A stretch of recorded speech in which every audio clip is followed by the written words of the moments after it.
Hello everyone. पिछले class में हम लोग क्रॉप प्रोडक्शन एंड मैनेजमेंट के बहुत सारे टॉपिक्स को देख चुके हैं। उसमें प्रिपरेशन ऑफ सॉइल, सेकेंड जो टॉपिक था सोइंग, उसका भी देख लिए। अब हम लोग नेक्स्ट आगे चलते हैं।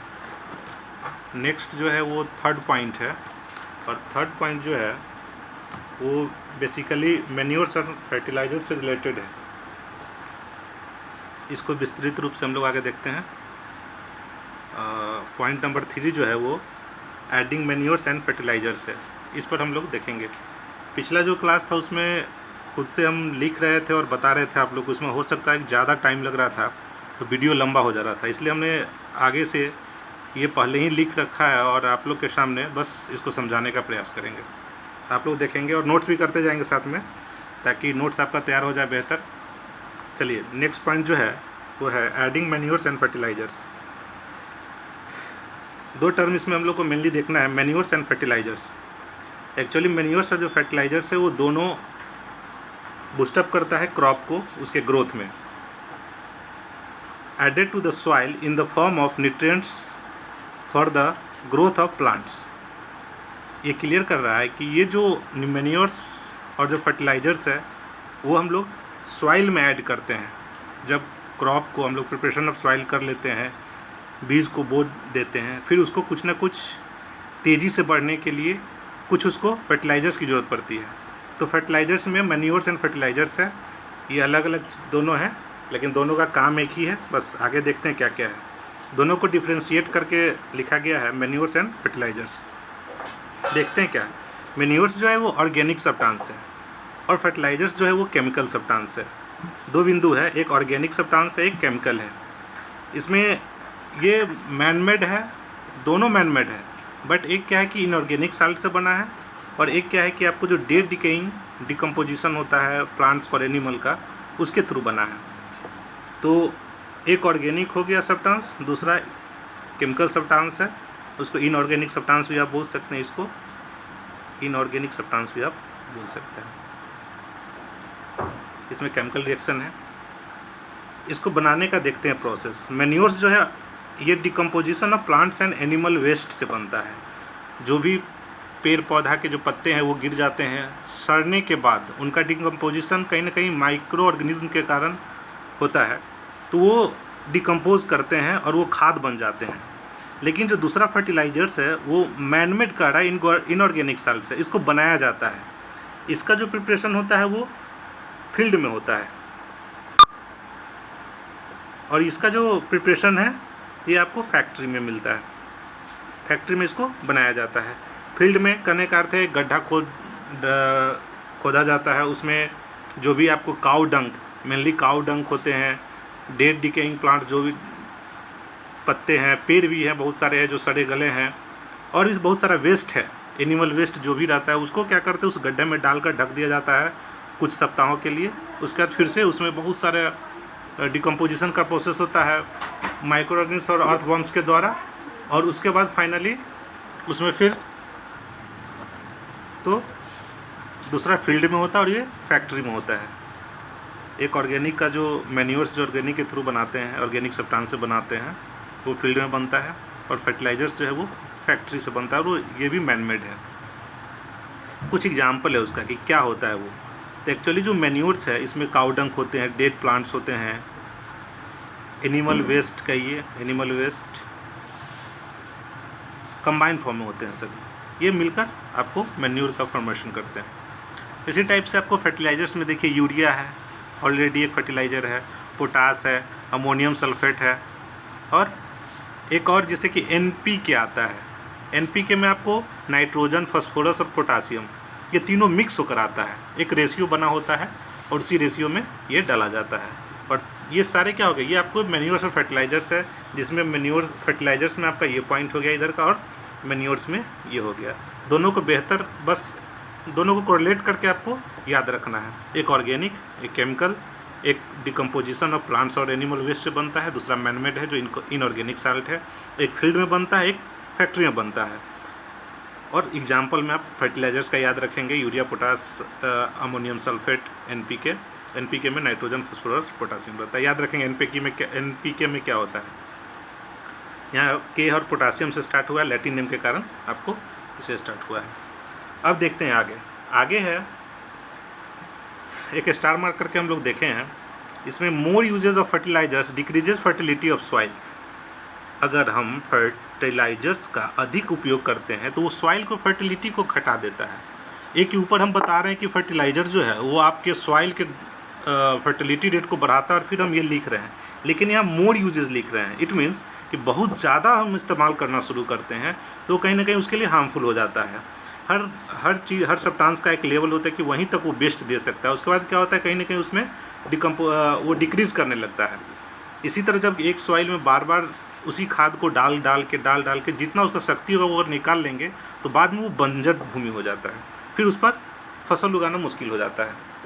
इसके लिए क्या होता है कि आपको मैन्योर्स बेस्ड होता है, वो ज़्यादा हार्मफुल नहीं होता है। एक या तो आप मैन्योर्स का इस्तेमाल कीजिए, नहीं तो दूसरा एक प्रोसेस और फार्मर्स अपनाते हैं, एक मैन्योर्स का इस्तेमाल कीजिए और दूसरा है क्रॉप रोटेशन। बड़ा इंपॉर्टेंट टर्म है क्रॉप रोटेशन।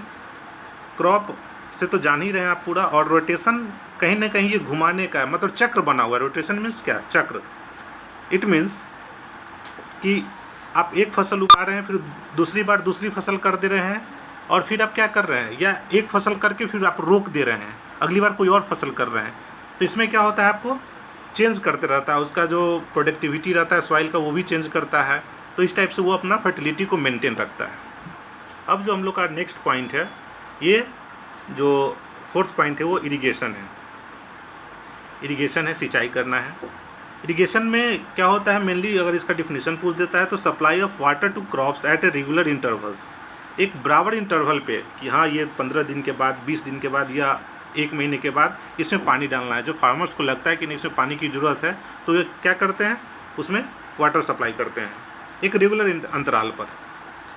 और in summer water demand increases due to evaporation.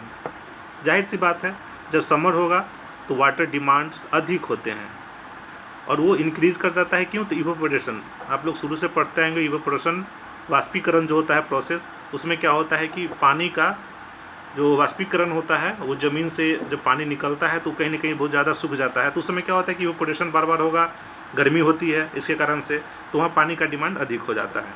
तो supply of water to crops at a regular interval, इसको याद रखना है इरिगेशन के लिए। अब इसका सोर्स देखेंगे कि किस किस स्रोत से हम लोग पानी को लेकर खेतों में पटा सकते हैं या हमारे फार्मर्स पटाते हैं। तो बिल्कुल आप लोग इस चीज़ से परिचित होंगे। वेल्स है, ट्यूबवेल्स है, पॉन्ड्स है, लेक है, रिवर्स है, डैम्स है। बस कॉमन चीज़ है, ये जनरल हम लोग को देखने को मिलता है। इन सब चीज़ों से वो अपना अपना खेत को उसकी सिंचाई करते हैं, उसमें वाटर सप्लाई करते हैं। इसको एक बार ध्यान से याद रखिएगा और आप नोट्स तैयार भी कर लीजिएगा। हम लोग प्रीवियस सोर्स देखे हैं। सोर्स के बाद इरिगेशन के कुछ मेथड्स हैं, इरिगेशन हम किस किस मेथड्स के थ्रू कर सकते हैं। तो इसमें 2 प्रकार का मेथड अपनाया जाता है। एक ट्रेडिशनल जो पहले से चलता आ रहा है, पारंपरिक जो भी शुरू से होते आ रहा है उस विषय पे, और दूसरा एक है मॉडर्न जो आधुनिक जो अभी के समय के हिसाब से चल रहा है। वो 2 चीज़ देखेंगे। एक ट्रेडिशनली है जो ट्रेडिशन शुरुआत से ही चलते आ रहा है, उसमें मोड सिस्टम आया, एक पुल्ली सिस्टम आया। अब कुआं बना हुआ है, उसमें एक पुल्ली, बीच में गोला सा पुल्ली बना देता है, फिर वो रस्सी लगा के और एक तरफ से खींचता है। ये पुल्ली क्या होता है ना, लोड को डिस्ट्रीब्यूट कर देता है, बांट देता है लोड को, और पानी आसानी से निकलता है। पुल्ली सिस्टम हो गया। इस तरह चेन पंप हो गया, ढेकली भी हो गया, और राहत जो है लीवर सिस्टम है। सारे में वही है, सिस्टम वही लगा हुआ है, पुल्ली लगा हुआ है, खींचने का तरीका बदल दिया है। चेन, यहाँ पर चेन पुल्ली बनी हुई है, चेन लगी हुई, उसमें उसको पानी नीचे जाता है, बकेट नीचे से निकाल के लाता है। यहाँ पर पुल्ली सिस्टम बना हुआ है, चेन लगा हुआ है, खींचने का है। ढेकली में है, ढेकली में आप कई बार गांव में जाइएगा तो देखने को मिलेगा, एक लोड डाल दिया जाता है नीचे, बीच में यहाँ पे इसको सपोर्ट कर देता है, इधर पानी आया, फिर लोड इधर खींचा, फिर पानी आपको उधर गया, और फिर वो आपको खेतों में चला जाता है।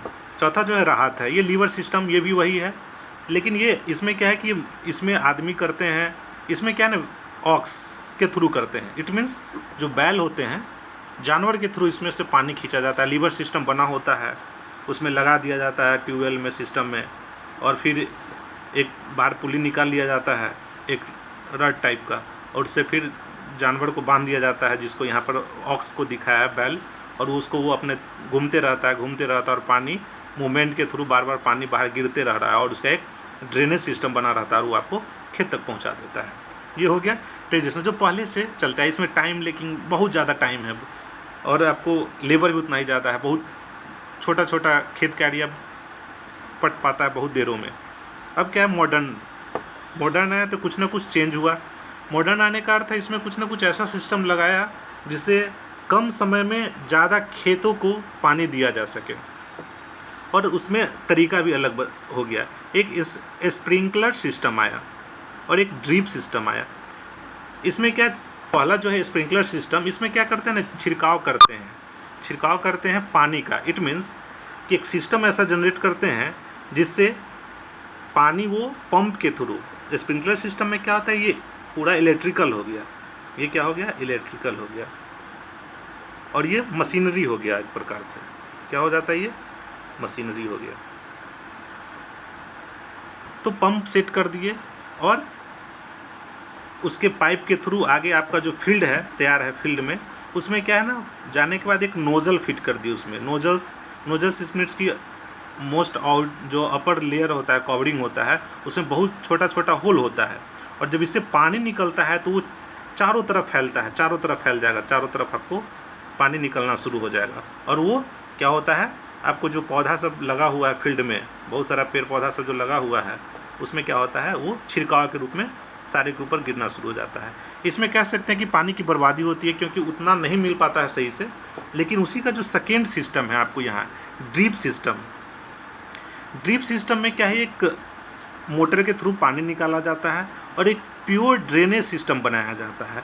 और जो भी पेड़ होगा आपका, जो भी पेड़ पौधा है, उसमें क्या होता है, उसका सिस्टम होता है, बना होता है, ड्रेनेज सिस्टम बना होता है। सारे पेड़, जितने भी पेड़ हो गए सारे के बीच में क्या होता है कि नली बनी होती है। इट मीन्स कि इस प्रकार से वो इस प्रकार का वो ड्रेनेज बनाते हैं जो प्रत्येक पेड़ के रूट से होकर वो गुजरता है। इट मीन्स कि वो सारे पेड़ को टच करते हुए और बड़ा बेहतरीन तरीके से, उसमें पानी का लॉस बहुत कम होता है। ड्रेनेज सिस्टम बनाते हैं, नाला सिस्टम बना लेते हैं और सारे पेड़ को रूट टू रूट्स, जड़ से जड़ तक और अच्छे से पानी को पहुंचाते हैं। अब जो नेक्स्ट पॉइंट है वो प्रोडक्शन,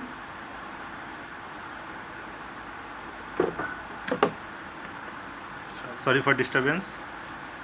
यहाँ पर हम देखते हैं नंबर 5 जो है, पॉइंट 5, प्रोटेक्शन फ्रॉम वीड्स। अब यहाँ देखेंगे वीड्स ये है क्या, वीड्स से बचाना, और वीड्स ये है क्या। तो ये बता रहा है अनडिजायरेबल प्लांट्स जिसकी हमें ज़रूरत न हो। जब हम क्रॉप्स उपजाते हैं, मान लीजिए वो चावल का है या गेहूं का है, उसमें बहुत सारे ऐसे खरपतवार, इसको हिंदी में आप खरपतवार कह सकते हैं,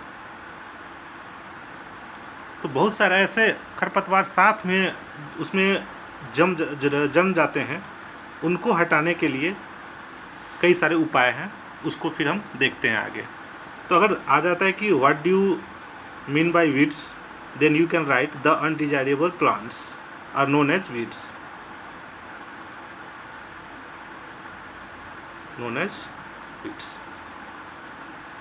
पॉइंट या नीचे जब कुछ लिखते हैं अनडिजायरेबल प्लांट्स, तो आप लोग उससे डिफिनीशन बना सकते हैं। हाँ, बस आपको टॉप ध्यान में रखना है क्या, अनडिजायरेबल प्लांट्स मतलब उस क्रॉप में उसकी आवश्यकता हमको नहीं थी, लेकिन साथ में वो भी आ गया है, तो उसको रिमूव करने के लिए कुछ टेक्निक्स अपनाए गए हैं, उसको फिर देखते हैं। और जब रिमूवल ऑफ वीड्स होता है, इसको वीडिंग कहते हैं। जब हम उसको हटाते हैं तो उसको वीडिंग कहलाता है। जो प्रोसेस के थ्रू कहलाता है वो वीडिंग कहलाते हैं, जिस प्रोसेस के थ्रू उसको हम रिमूव करते हैं। अब देखते हैं कुछ तरीका है, some ways to remove weeds. कुछ तरीका है जैसे बाय टिलिंग। अब टिलिंग है जैसे टर्निंग और टिलिंग, दो जो पॉइंट है। जब देखते होंगे आप प्लाउ जब कर रहे थे तो खेत को जब खुदेरते हैं उसको, तो उसमें खरपतवार भी साथ में निकलता है बहुत सारे, तो उससे उस समय भी उस बहुत सारे जो वीड्स होते हैं उसको हटा लिए जाते हैं। सेकेंड जो पॉइंट आ रहा है, फिजिकली बाय यूजिंग खुरपी। एक टूल है ये खुरपी, जनरली पीछे उसका वुडन लगा होता है उसके सपोर्ट में पकड़ने के लिए, और आगे से वो आयरन का बना होता है। Just like this. जिससे क्या होता है, इसको खुरपी बोलते हैं। और ये फिजिकली लेबर्स जो हैं या फार्मर जो हैं उसको फिजिकली उसमें खुद से मेहनत करते हैं और उसको जो भी वीड्स है, जो अनडिजायरेबल प्लांट्स है, उसको क्रॉप से हटा लेते हैं। और जो दूसरा तरीका है by chemical using, by using chemicals, it means कि जब हम केमिकल्स के छिड़काव करके भी उसको हम ख़त्म कर सकते हैं, तो वो उसको वीडिसाइड्स बोलते हैं।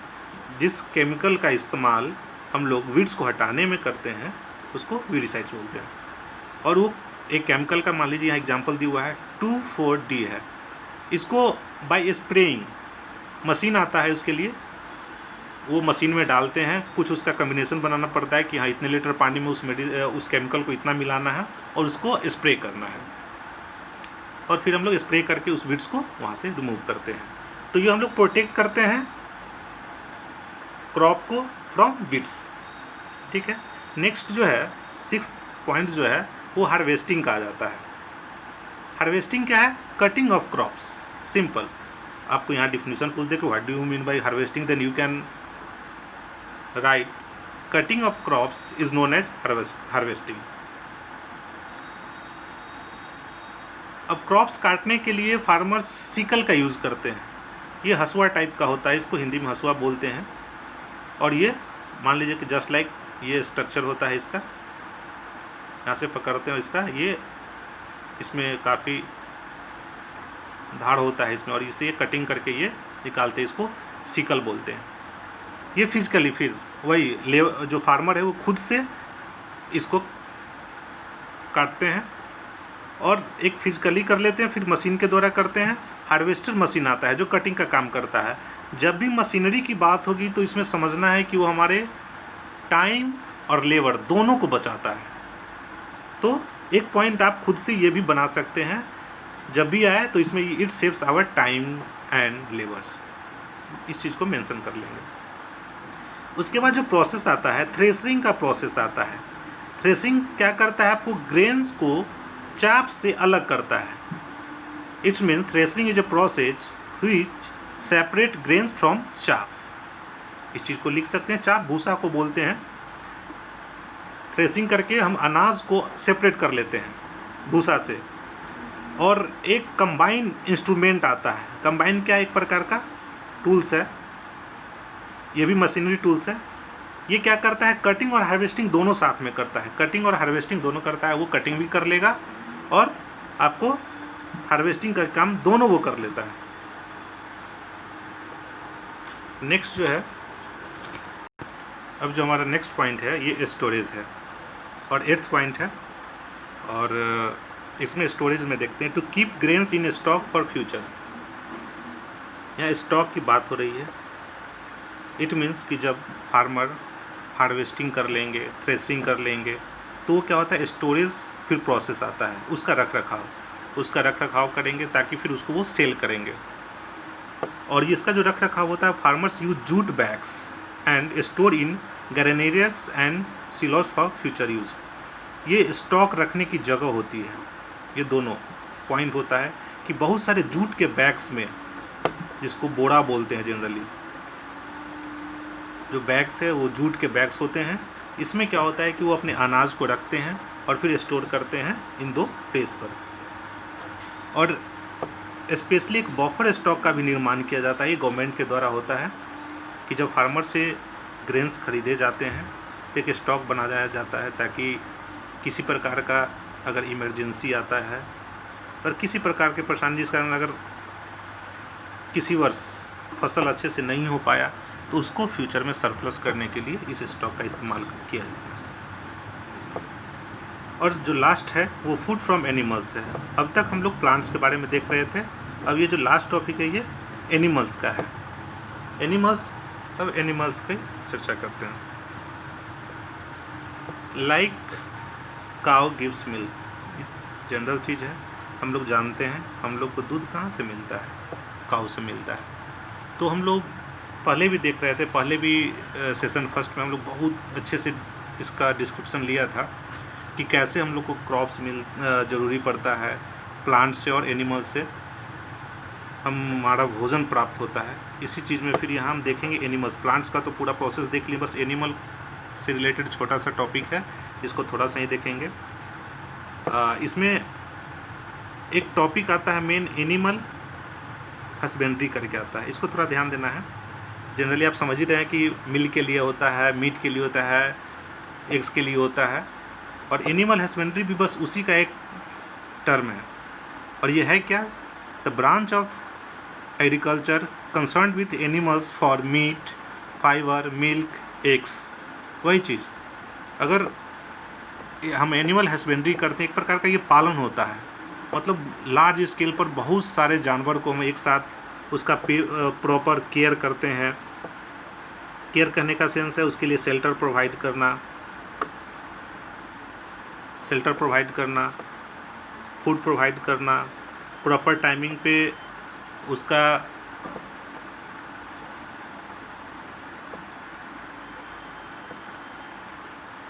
रियरिंग करना, ये सब चीज़ है। तो रियरिंग करना, उसके प्रॉपर शेल्टर का व्यवस्था करना, भोजन खिलाना, ये सारे डिपेंड करता है। और उससे हमारा आउटकम में उससे मीट, फाइबर, मिल्क, एग्स, ये सब सारे करके एक तरह से उसका पालन करते हैं, और ये हमें कहीं ना कहीं कैश के रूप में हमें लोग को इससे लाभ मिलता है। ये सब कुछ प्रोसेस है, टर्म है, जो एनिमल के थ्रू भी हम लोग को मिलता है। तो प्लांट से भी हम लोग को किस प्रकार से हेल्प मिलता है, वो हमारा भोजन प्रदान करता है, और एनिमल भी किस प्रकार करता है, ये हम अच्छे से देख लिए हैं। हम लोग पूरे क्लास को अच्छे से समझें, इसको पूरी तरह से आप लोग नोट्स कर लेंगे। पूरा NCERT बेस्ड है, आपको NCERT में जो भी है इसको मेंशन किया गया है अच्छे से। उम्मीद करते हैं कि जो भी क्वेश्चंस आएंगे आपको बिल्कुल इससे मिलते जुलते ही आएंगे, एक्स्ट्रा कुछ पढ़ने की ज़रूरत नहीं है। और इसको एक नोट्स की तरह आप बना भी लेंगे, पढ़ेंगे और अच्छे से बना लेंगे, ताकि आप थ्रोली रिवीजन करने के लिए आपके लिए हेल्पफुल होगा। और यहीं पे ये ख़त्म होता है। Thank you. और लाइक, शेयर एंड सब्सक्राइब करें, नोटिफिकेशन को ऑन करके। और कमेंट बॉक्स में अगर आपको किसी और भी चैप्टर से रिलेटेड कुछ इशू है तो वो आप लिख सकते हैं, उस पर फिर आगे हम लोग क्लास सेशन करेंगे। That's all. Thank you.